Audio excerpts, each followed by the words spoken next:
ready for my set. Should be a good night. So I'm on my way to my first festival, Forbidden Forest, and I thought that because I didn't realise it's quite heavy music, that basically what I'm gonna do is when I'm not on work, I'm gonna like travel. So maybe go up to National Railway Museum, there might be a Comic Con, and just see where it takes me. But hopefully should be a good time and just allows me time to have some me time and not get too overwhelmed by the heavy music.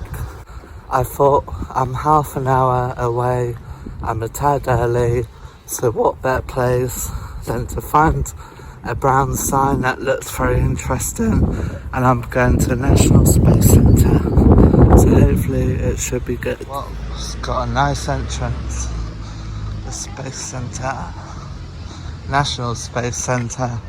So this was India's first girl astronaut who unfortunately passed away when entering the atmosphere on the 1st of February 2003. This is so cool, it's like a big dome and it's a little show, so I'm not sure what happens, but hopefully I'll let you know afterwards. But that's so cool. So that's my time at the Space Centre. I've had a really good time. It's not like mega long, but just enough time to just see what's about, maybe go again. But it's really good. Like in the show, they gave you, it's like a dome where basically they showed you the universe and told you information about the universe. And now I'm gonna head over to the festival, so see you soon. Have arrived at the festival, and look how fucking gorgeous that is. Oh my god! So just finished my first shift and it went really well. I'm fucking tired, I'm knackered, but I'm glad that it's been a good day. The shift went really quick because it was so fun. The partner I was with was really lovely and I met her from last time. And yeah, it's been a good day. Like, glad that I got some help as well with like putting up my tent, which was really helpful when you just ask, because then gets the job done a lot more quicker. But yeah, I'll show you my tent tomorrow or in a few seconds. I forgot, so here's my tent. Just chilling and vibing tonight. Yeah, my phone's ready for my show. That is some should be a good show. Degrading. So today I have travelled to York to the National Railway Museum, somewhere that I really wanted to go because I love steam trains.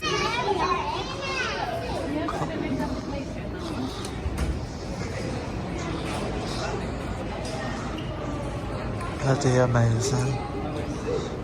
This is so worth the fucking drive. This engine is bloody ginormous. And this is the front of the bullet train. Still so cool. So the bullet train here is the only one that you can see outside of Japan, and it goes about 130, so roughly about, it would, from 7 hours it would take about 3 hours to get to the destination. So this is what it looks like inside one of the bullet trains. I believe it was 1964 one at the time. So obviously that's why the seats look quite old. But it looks really cool, and actually I've got loads of height room. So it must be accessible for tall people like me. I found Emily from Thomas.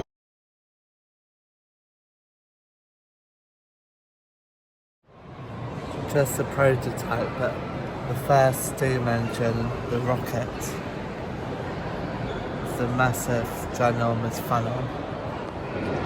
So this one here survived the Second World War of bombings, and it's told that where the silver bit cylinder finish there, you can still see holes and that from the damage that was done. Such a nice beautiful engine. So I'm just taking a chill on the bullet train thing. It's basically like interactive, so you can with some of the other trains like basically like walk up and look at the cab, but with the bullet train it's the one that you can actually like walk in, but it's really nice because actually I'm just taking a chill in it and it's a lot more quieter, so I really recommend people with sensory issues that if you want to like have a chill but somewhere quiet, come in the bullet train. So lovely and chill. So the bullet train can go about 0 to 130 miles an hour, and it can basically go from Tokyo to Osaka, cutting hours from what could be 7 hours to 3 hours, so in quite a quick time. So this is insane. So in the driver's cab of the bullet train, they have to go up a little bit of stairs, and that's where they sit because it's raised up a bit. But amazing. So the bullet train here is the only one that you can see outside of Japan. And yeah, just amazing. I've been sat on here for 2 hours just chilling. So this is Mallard, and Mallard set the world record in 1938. So as you can see there, it's plaqued on Mallard, pretty impressive. So this is the Duchess of Hamilton, and it was built for the Queen's coronation, and I believe it went to New York to represent Britain and got streamlined. Very impressive, but crazy how far it is to the driver's cab. So from 1990 to 1994, this locomotive here and mat track helped to remove 4.3 million cubic meters of earth and rock. Huge boring machines created the world's largest undersea tunnel, the one that goes between France and England. If you know Thomas, then you know who this beautiful engine reminds me of. So I'm going to probably finish off here at Train Museum, but of a bit in the middle that I really love, of just like all the trains together.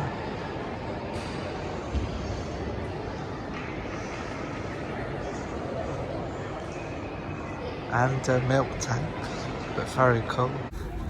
So today's been a very good day, and I thought I'll go check out what's going on at the festival, just have a look.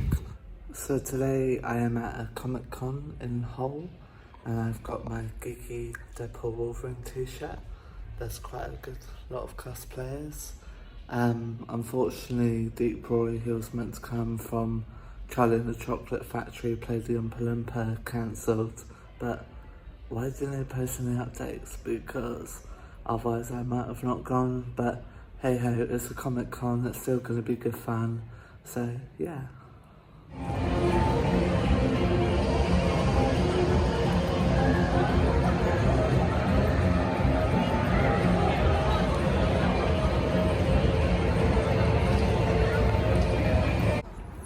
So I've just come out of the Comic Con. It was okay, it was just a small one, but just really surprised about how last minute Deep Roy cancelled. But there was a nice chap there that said, look, if you give me your email, I can see what I can do for maybe a free photo. So at least, you know, the chap was able to help make it up. So I decided to go back to the fan and go back to the festival. But this bridge is really cool anyway. You all can see the fan in the car park. Oh my goodness.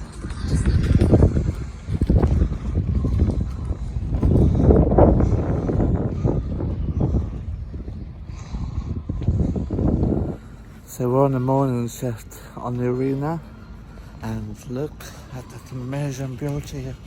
It's amazing. and just trying out all the stages before everyone comes on and then we're not allowed. Fucking amazing.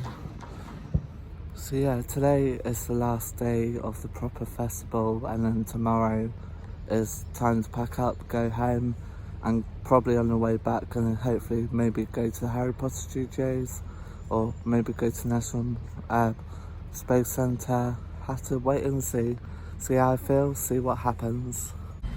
We are at the Harry Potter Studios for the first time on my own. Woohoo! But I've done it 6 times with other people, but not since they've updated it. Anybody making a run for it? So, without further ado, we had the students eating away at their desserts. They panicked because of the massive storm, and then it got calmed down as we got introduced to one Alistair Moody. In 3, 2, 1.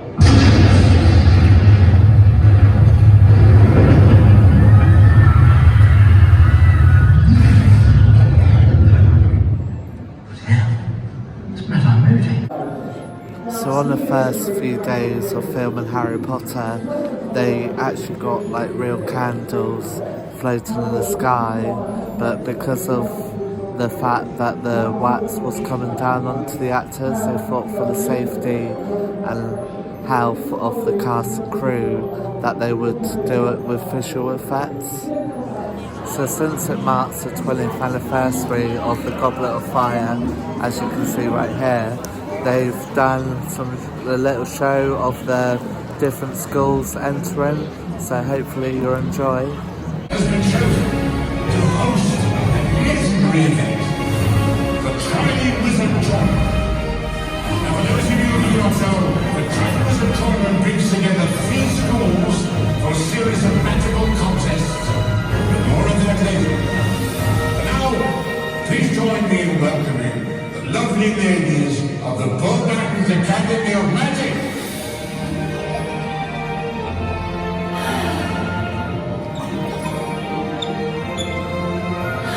Bloody hell.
Tiny Wizard Tournament has begun.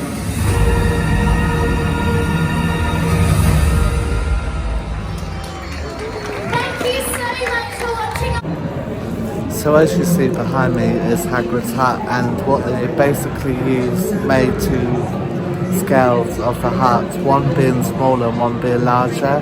They use the larger one to make the regular actors look really small, and the smaller ones to make Hagrid look really tall.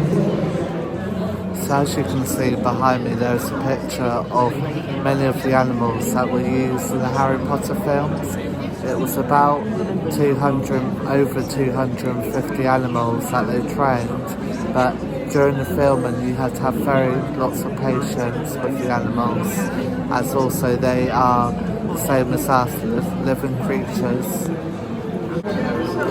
So the Griffin Stairway was actually one of the hardest films for the prop people to make, because of the fact that it's 12 foot. They had to put a hole under the stage, and as you remember the password, sherbet lemons. So here we have some of the ones from the movie, and about over 3,000 ones were made with rubber, wood, resin, and fun fact, but Daniel Radcliffe in the movie actually broke a lot of his ones by just drumming, so they had to keep replacing them because of the fact he just kept breaking them every time he was drumming. So the bed that you see here, that was in the Prisoner of Azkaban when Harry gets booked, the monster book thing, and he stands on the bed. This was actually rented out by a furniture company, and 20 years later after, they found out that this is still available, so they were able to take it and get donated to the museum. So on the final battle of Harry and Voldemort, during the filming, the costumes got really battered, torn, blood everywhere. So what they did is that the costume department put real dirt on, fake blood with wires and brushes, so that then the costumes will still be okay and intact. So fun fact about the portraits that you see inside the Hogwarts castle by the stairs, but they actually, as tribute, used some of the crew and turned them into portraits like these. So in the Quidditch of filming when they're playing the game, they actually had to do it on a blue screen, because as you can see with the Slytherin house, if it's green screen, they're just going to be all you're going to see is their heads, and that's not good. So I've just been told about the Quidditch that on the first film they actually wanted the actors to jump off a plane, so it would look like that they're falling off of their broomstick, but obviously it didn't pass the health and safety test, so they got this one instead. So the Harry Potter night bus in the Prisoner of Azkaban, so was used out of using all parts of London double-decker buses, and they had one like this one that was in bits so that they could film the inside, but the outside they actually made as an actual 3-decker bus, and they had to shut off places like the London Bridge so that they could film this, as you can see in the background. Hello, Father! So Julie Walters, who played Molly Weasley, in the first filming, she had birdseas to make her a bit more overweight, and she was really petrified of birds because of the fact that it's attracting birds as they thought it was food, and she had threatened to go just to leave the set and not be on the film, so instead they used padding inside her costume. So my fun fact is, you see Professor Lupin's outfit, and this is from Harry Potter and the Prisoner of Azkaban. Now, when Harry becomes a teacher in the Order of the Phoenix, when he's teaching them all in the Room of Requirement, Defense Against the Dark Arts, he wears a cardigan for the first time, and that's because he's trying to be the best teacher he can be, and the best teacher he can think of is Lupin, who always wore a cardigan, and that's my fun fact. The boy who lives has come to die. So the Hogwarts Express, I believe, was saved from scrap as they were trying to find perfect train to use.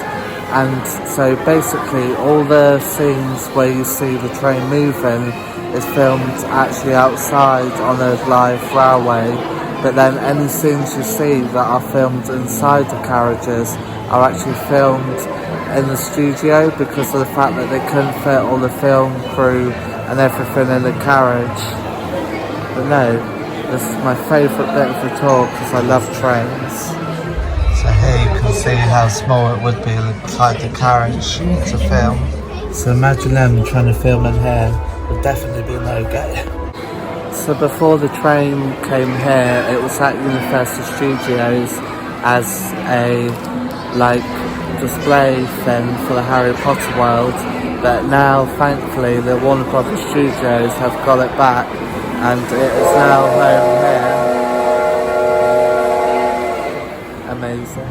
So to create the illusion of the wizards running through the wall, the director didn't want to rely on computer tricks, and what he did is he had the camera facing in front of the Hogwarts Express, turned it to Daniel Radcliffe, and as Daniel Radcliffe was running through, put a wall behind him and then spun the camera around to fill the Hogwarts Express.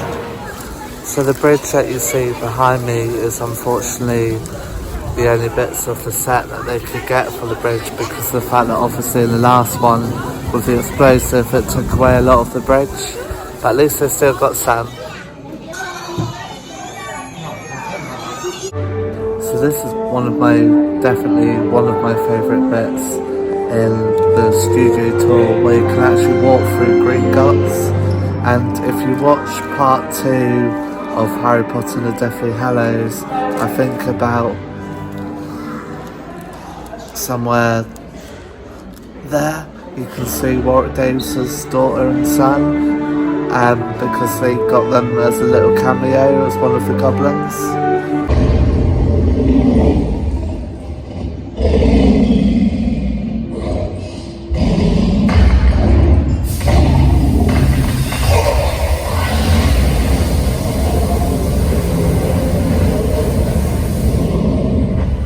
So I'm going to end this on the Hogwarts Castle. It's got to say it's been a really amazing week away at the festival and travelling. Here's to a great ending in front of the castle.